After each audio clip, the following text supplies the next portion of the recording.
নাই? আমি কি সোয়াইদারি ট্যাক্স দেই না? আমি কি সরকারের বাতা দেই না?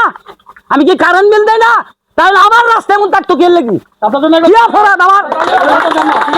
এখন ইলেকশন আইতাছে, আমার যে খুব দাম, এখনো আমার জিগা ভাই কেমন আছেন, ভাবি কেমন আছে?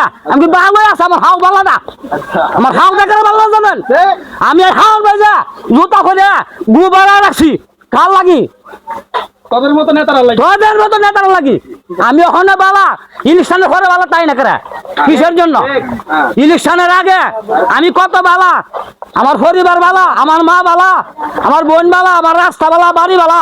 আর ওখানে একটা দিন আয় দেখতো না এই রাস্তাটা বগন্ত করতেছে আমরা তো হঠাৎ করে।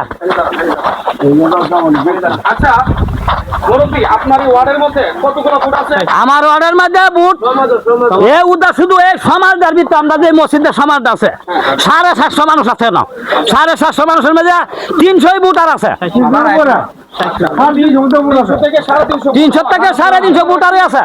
আপনারা কি 300 থেকে 350 মানুষ এক হতে পারবেন? এক হইতে ইনশাল্লাহ করতে পারবো। দেখেন না কি অবস্থা, আমরা আগে হইতাছি না, এখন আমরা এক হয়ে উঠছি। যদি এক হতে পারেন, যিনি চেয়ারম্যান আসবে, যিনি দায়িত্বে আসবে, আমরা যে কাজটা করছি, আমার বলা উচিত না, তারপরে বলি, কারণ এই এলাকার সাথে আমার একটা রক্তের সম্পর্ক আছে।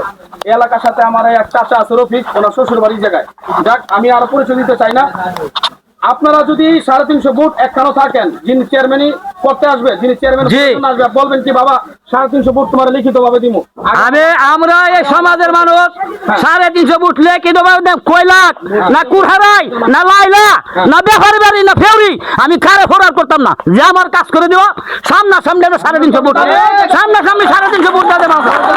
আর না হয় যদি ইলেকশনের আগে রাস্তা নেওয়া এই 350 ভোট একখানে করে সারে